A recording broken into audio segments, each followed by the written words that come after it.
Halo teman-teman semua dimanapun Anda berada yang mendengarkan suara saya.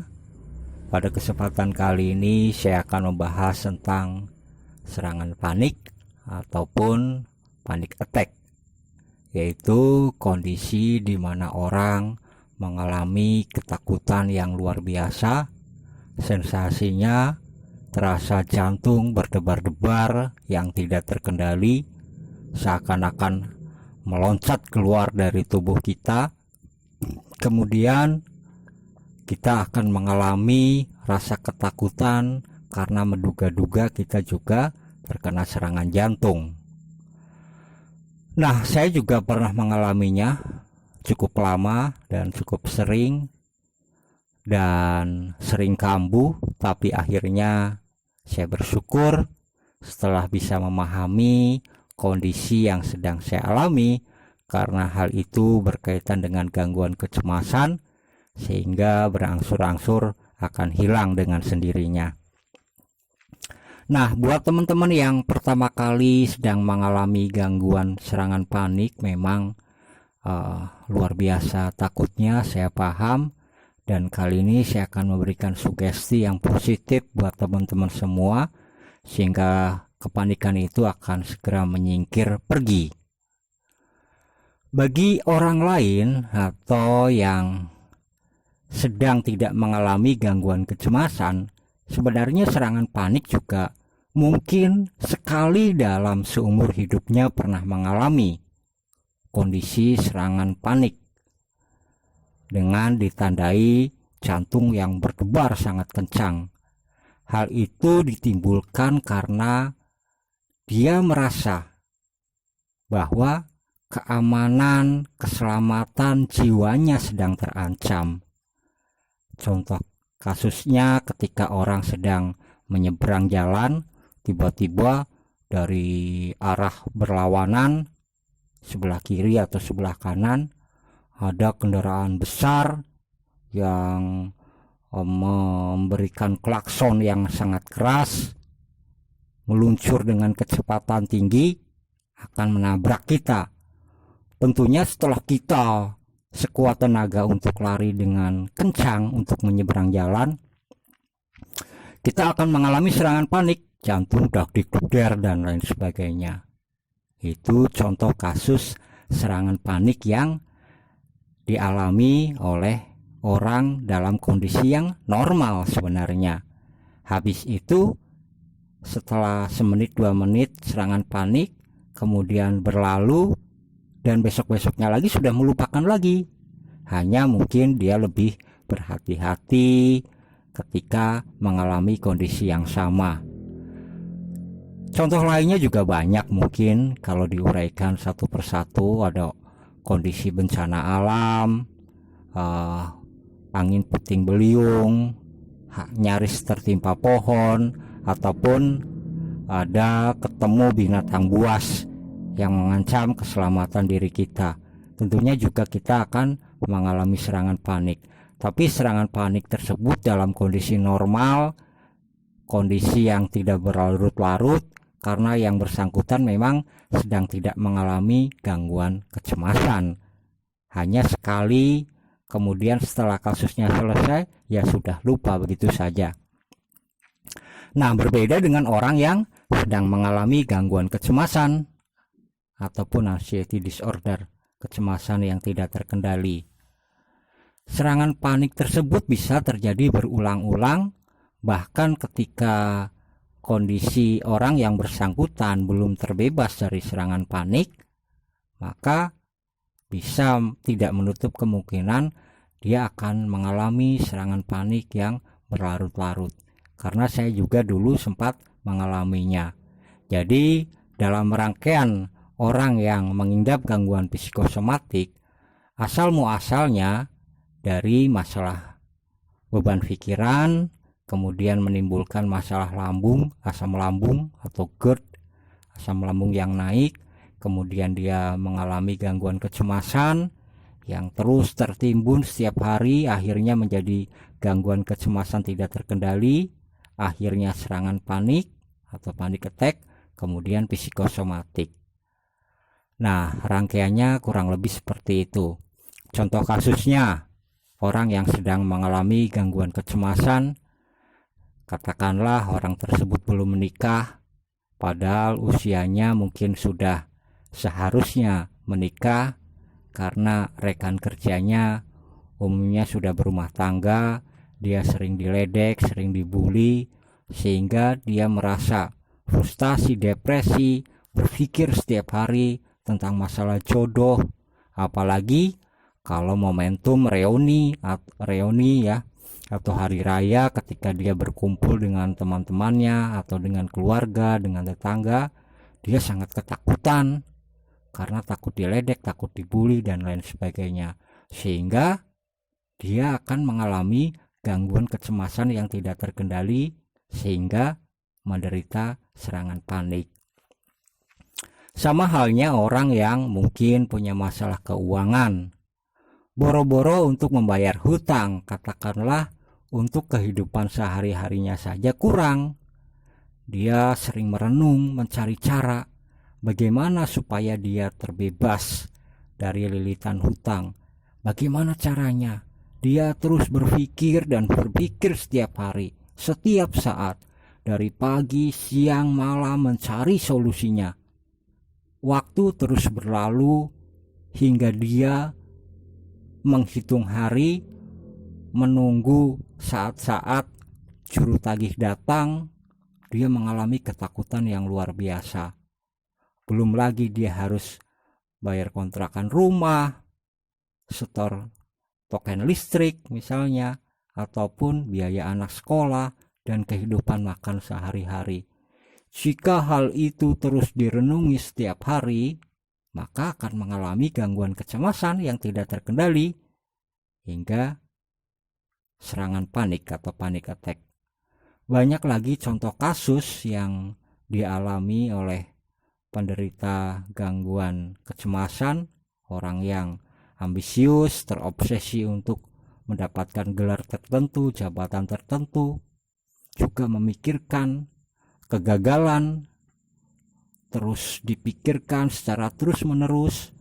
Akhirnya dia juga menderita gangguan kecemasan yang tidak terkendali hingga serangan panik. Berbeda dengan kasus orang-orang yang normal yang kondisinya hanya sesaat, kemudian dia merasa terancam bahaya, setelah kejadiannya selesai lupa begitu saja. Berbeda dengan orang yang mengalami gangguan kecemasan. Akhirnya dia merasa punya kecemasan tambahan. Kalau tadi dia punya masalah di luar stres yang menjadi masalah nyata dalam kehidupan yang sedang dijalani, kemudian dia ditambah-tambah mendapatkan ketakutan kalau serangan panik itu akan kumat dan datang lagi, terutama ketika dia kondisi sedang mengendarai kendaraan bermotor ataupun sedang bertemu dengan orang banyak atau sedang berbicara di depan publik dan lain sebagainya. Dia merasa was-was, takut-takut, serangan paniknya akan kumat. Nah, teman-teman semua, untuk menghilangkan rasa kecemasan, ketakutan, serangan panik itu kambuh, ya memang butuh suatu usaha, karena ini menyangkut masalah otak sadar dan otak bawah sadar yang harus kita benahi terlebih dahulu. Nah, seandainya pun serangan panik itu datang, tentu saja kondisi kita tidak bisa melawan, karena itu akan hadir dengan sendirinya tanpa kita undang, tanpa kita perintah. Tiba-tiba kita panik begitu saja. Akhirnya cara menghadapinya ya kondisi kita ikhlas, karena kita yakin akhirnya semenit atau 2 menit serangan panik itu akan hilang dengan sendirinya. Datang lagi ya kita ikhlas lagi. Nah, kondisi itu memang tidak bisa kita hindari atau dilawan, karena kalau dilawan kepanikannya akan semakin menjadi-jadi. Untuk bisa terbebas secara penuh dari gangguan serangan panik yang tadi disampaikan, perlu pembenahan otak sadar dan otak bawah sadar. Ini mungkin penjelasannya akan lebih detail akan lebih butuh usaha karena ini menyangkut hati sanubari seseorang yang paling dalam. Contoh kasus begini, kita mungkin sudah terbiasa karena dari kecil dididik, kalau kita setuju pasti kita mengangguk, kalau kita tidak setuju pasti kita menggeleng. Kalau kita setuju kita bilang iya, kalau tidak setuju kita bilang tidak. Itu komponen otak sadar dan otak bawah sadar. Kalau otak bawah sadarnya itu mengangguk dan menggeleng, otak bawah sadarnya, sedangkan otak sadarnya itu bicara iya dan tidak. Kemudian kita akan coba apakah kita bisa sinkron seandainya kita balik. Kalau saya tanya kepada Anda 5 tambah 5 sama dengan 15, tentu saja jawabannya kita bilang tidak dengan menggelengkan kepala. Tapi apakah kita bisa? Kita mengangguk tapi kita bilang tidak. 5 tambah 5 sama dengan 15. Kita bilang teriak salah atau tidak, tapi kita kondisi tubuhnya mengangguk. Nah, itu tentu akan kesulitan karena itu menyangkut otak sadar dan otak bawah sadar. Jadi, otak bawah sadarnya kita merasa bahwa serangan panik itu suatu hal yang menakutkan, suatu hal yang membahayakan, karena kita seolah-olah merasa bahwa itu serangan jantung yang berbahaya atau sensasinya sangat menakutkan sehingga kita takut dengan ketakutannya sendiri. Jadi lebih rumit untuk dijelaskan. Jadi alam bawah sadar kita harus benahi dulu. Yang pertama, kita membungkus, mengemas kecemasan serangan panik itu sendiri. Jadi kita bungkus, katakanlah kita ilustrasikan serangan panik itu kondisi yang berbahaya tapi hanya fiktif, hanya bohongan. Kalau kita membayangkan diri kita ditembak oleh regu tembak, bayangkan regu tembaknya menembak dengan pistol air yang tidak berbahaya, bukan dengan peluru tajam. Kita membayangkan seperti ilustrasi cerita awal yang tadi, kita sedang menjadi tawanan, tangan dan kakinya terborgol di rel kereta api. Borgolnya cuma dari benang yang mudah putus, kemudian kereta apinya terbuat dari styrofoam, sedangkan relnya dari garis-garis lurus yang terbuat dari kapur di tanah. Jadi itu sebenarnya hanya skenario bohongan.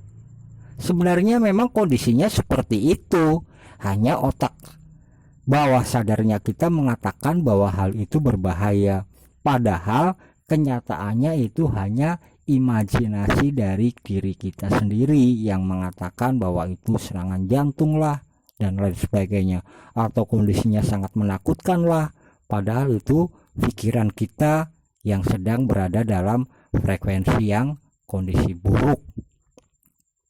Tentu saja untuk bisa merubahnya secara total, otomatis kita harus merubah kebiasaan kita dulu.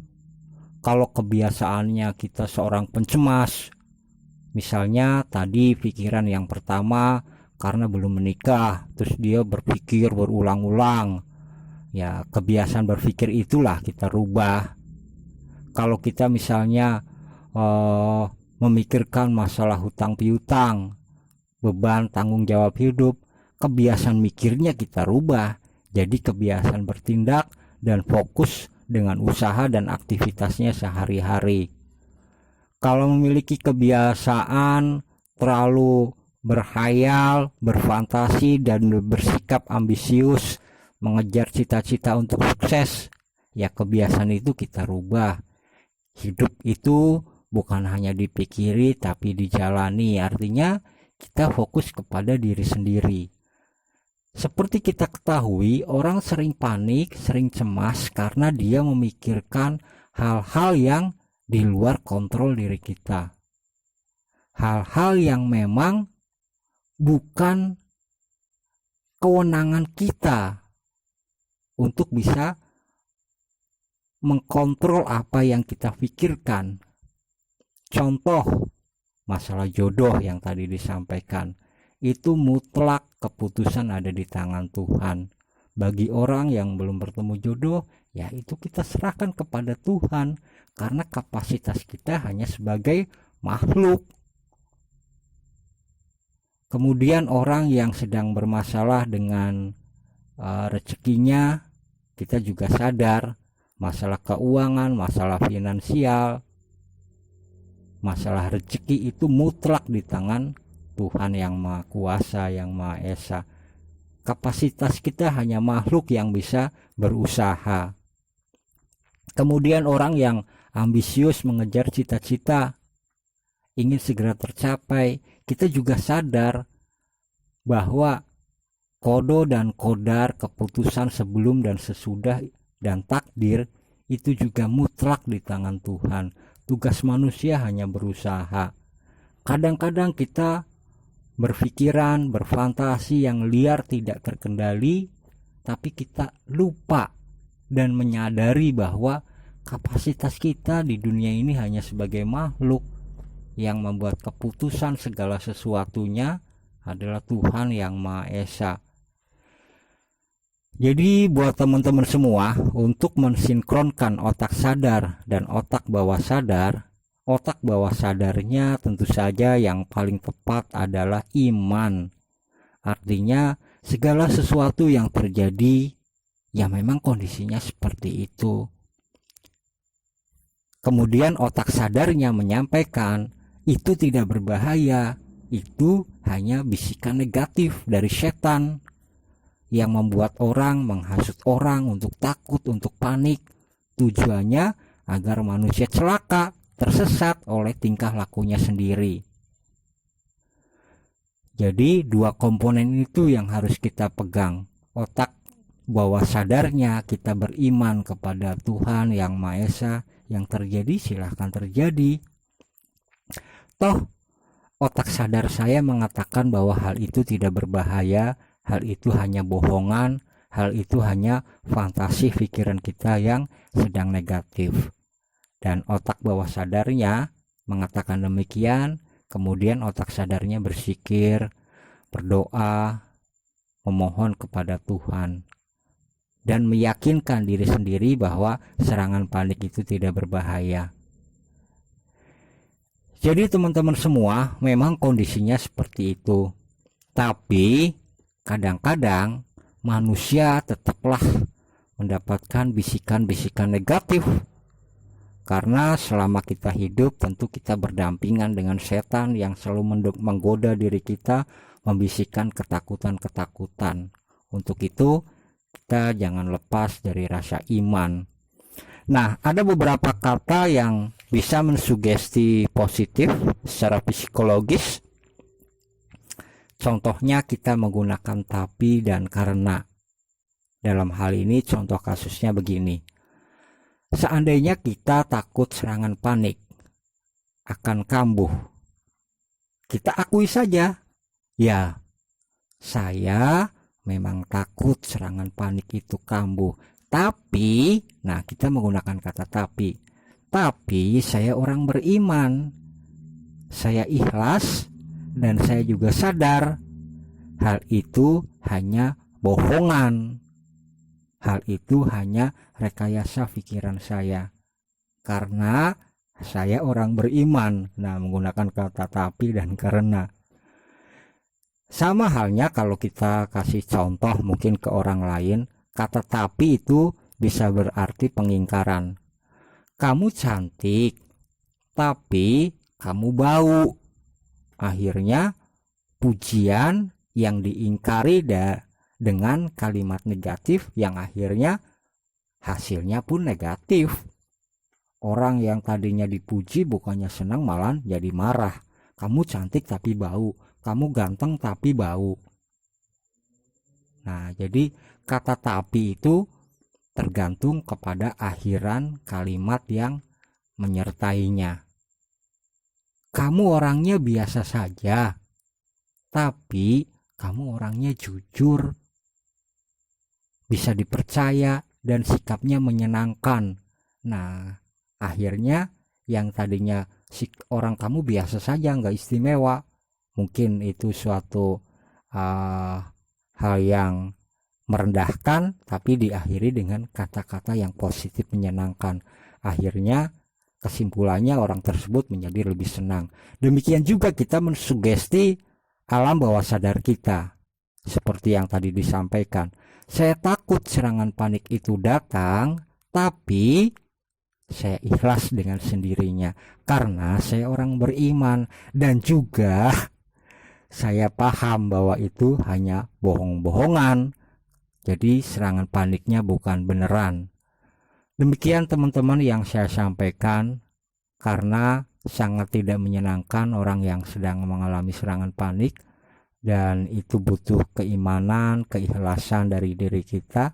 Tapi pada akhirnya seandainya kita bisa lebih mendekatkan diri dengan Tuhan Yang Maha Esa, sering beribadah dan ikhlas, dan menyadari sesadar-sadarnya bahwa kita ini kapasitasnya hanya makhluk yang lemah, makhluk yang sangat bergantung dengan Tuhan Yang Maha Esa.